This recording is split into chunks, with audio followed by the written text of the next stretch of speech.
Hello नमस्कार, मी अनिता तुम्हा सगळ्यांचं स्वागत करते माझ्या यूट्यूब चॅनलमध्ये। आय होप तुम्ही सगळे खूप छान मस्त मजेत असाल। सगळ्यांचा वीकेंड खूप छान गेला असेल।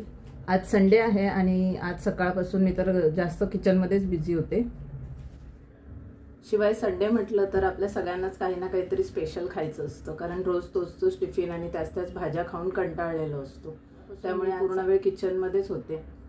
नाश्त्याला आधी काय बनवलं, त्याच्यानंतर लंचमध्ये बनवलं काय, ते सगळं मी शूट केलंय। ते आधी तुम्ही आज संडे स्पेशल मध्ये ठरवलं होतं उपमा बनवायचा नाश्त्याला, कारण काल सॅटर्डेलाच पोहे खाऊन झाले होते आमचे। त्यामुळे मी सुरुवात केली उपमा बनवायला।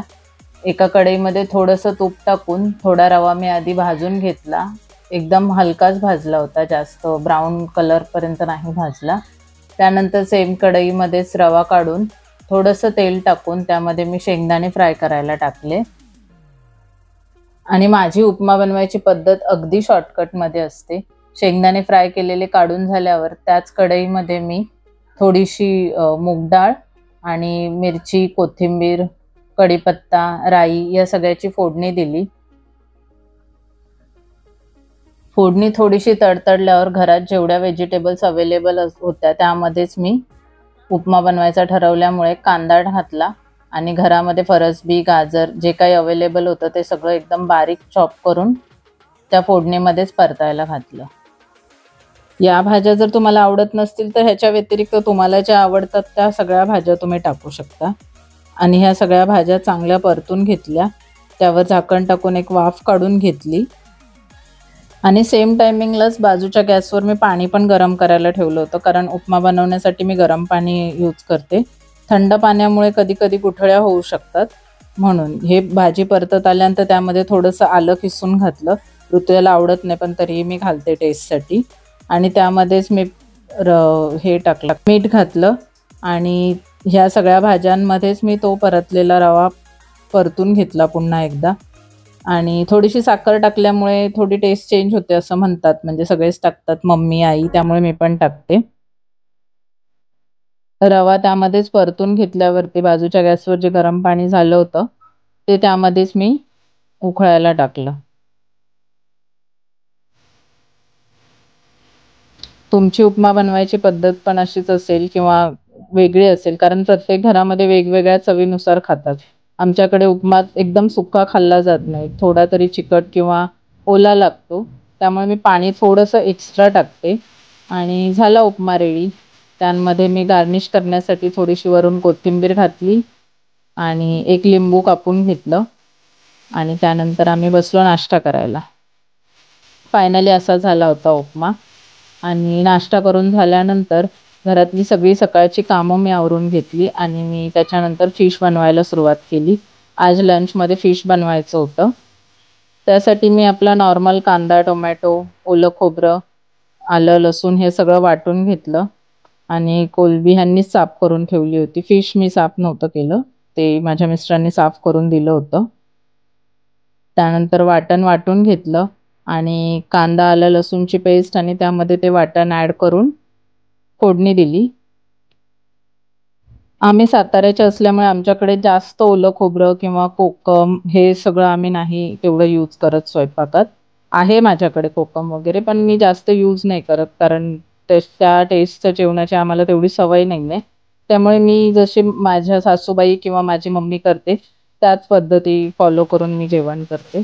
अशी सिंपल फोडणी दिली होती मी आणि त्यामध्ये कोलंबी ॲड केली आणि पाणी घातलं, झालं। पण तरीही रस्सा छान झाला होता, म्हणजे जसा आमच्या घरात लागतो तसा टेस्टी झाला होता। त्यानंतर मला फिश फ्रायची तयारी करायची होती। फिश फ्राय मी आधीच मॅरिनेट करून ठेवले होते फिश, मला फक्त आता फ्राय करून घ्यायचे होते। त्यामध्ये मी नॉर्मल आलं लसूणची पेस्ट, फिश फ्राय मसाला आणि हळद मीठ घातलं होतं आणि या मिश्रणामध्ये बारीक रवा, लाल तिखट, तांदळाचं पीठ थोडंसं, असं इन जनरल सगळे यूज करतात तेच घातलं होतं। आणि जेव्हा मी फिश फ्राय करण्यासाठी तव्यावर टाकते तेव्हा मी थोडंसं लसूण टाकते, कारण त्याने फ्लेवर चांगला येतो। आणि मग फिश फ्राय करायला घेतले। आमच्याकडे अशा पद्धतीने करतात, म्हणजे प्रत्येक घरातल्या स्त्रीला माहीत असतं की त्यांच्या घरात कोणती टेस्ट जास्त आवडते। आमच्याकडे यामध्ये जास्त चेंजेस केलेलेही आवडत नाहीत, म्हणजे टेस्ट चेंज झाल्यावर मुलं किंवा घरचे खायला नाहीत मागत तेवढं. त्यामुळे अशा पद्धतीने माझं फिश फ्राय करून रेडी झालं होतं आणि कोळंबीचा रस्साही झाला होता. त्यानंतर आम्ही मस्त लंच केला. सगळं आवरून झाल्यावर मी बसले होते, जरा माझं ऑफिसची कामं संपवायची होती त्यासाठी. आणि ऋतुजा तिचा स्टडी करत होते, पण मध्ये मध्ये तिची बडबड चालू होती, कारण आता येत आहे चिल्ड्रन्स डे आणि चिल्ड्रन्स डेची त्यांची एक्साइटमेंट खूप जास्तच होती. त्यामुळे ती मला सांगत होती की त्यांच्या स्कूलमध्ये काय काय प्लॅन्स आहेत, कोणते कोणते गेम खेळणार आहेत, काय सेलिब्रेशन होणार आहे, हे सगळं सांगता सांगता तिचं ड्रेसचं डिस्कशन चालू होतं मध्येच, की तिला कोणता ड्रेस घालायचा आहे काय याच्यावरती. आणि मी माझं काम करत होते.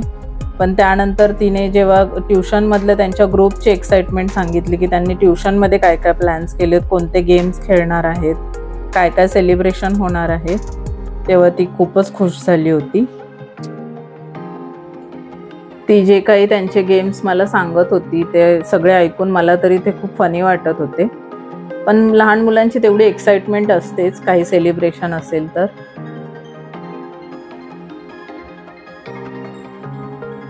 आज संडे असला तरी पण मिस्टरांच्या मीटिंग्स होत्या, त्यामुळे आज कुठेही बाहेर जाणं ठरलं नाही.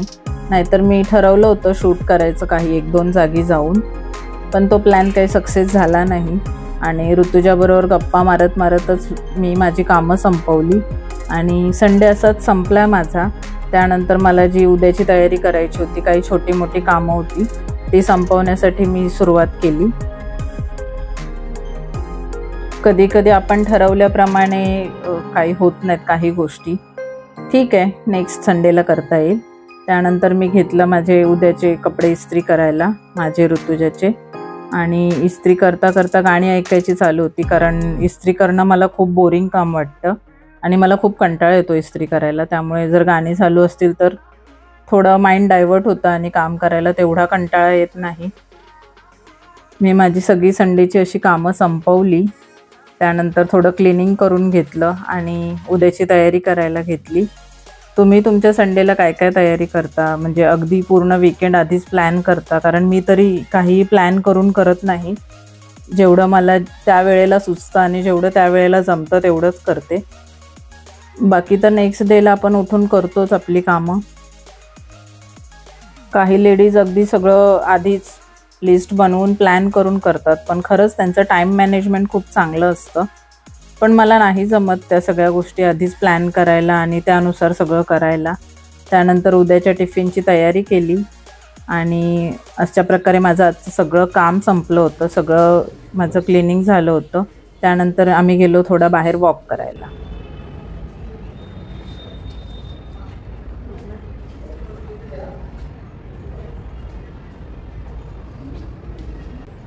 आणि अशा प्रकारे आजची सगळी कामं संपलेली आहेत. इवन उद्याच्या टिफिनपर्यंतची सगळी तयारी झालेली आहे माझी. उद्यापासून पुन्हा सगळं रुटीन चालू होईल. हा वीकेंड इथेच संपतो आहे आणि आजचा व्हिडिओही इथेच संपतो आहे. आजच्या व्हिडिओमध्ये तुम्हाला काहीही आवडलं असेल तर लाईक, शेअर आणि सबस्क्राईब करायला विसरू नका. बेलचा आयकॉन आहे त्याच्यावर प्रेस करा, म्हणजे तुम्हाला माझ्या व्हिडिओचे नोटिफिकेशन्स येतील. भेटूयात नेक्स्ट ब्लॉगमध्ये. तोपर्यंत काळजी घ्या. बाय.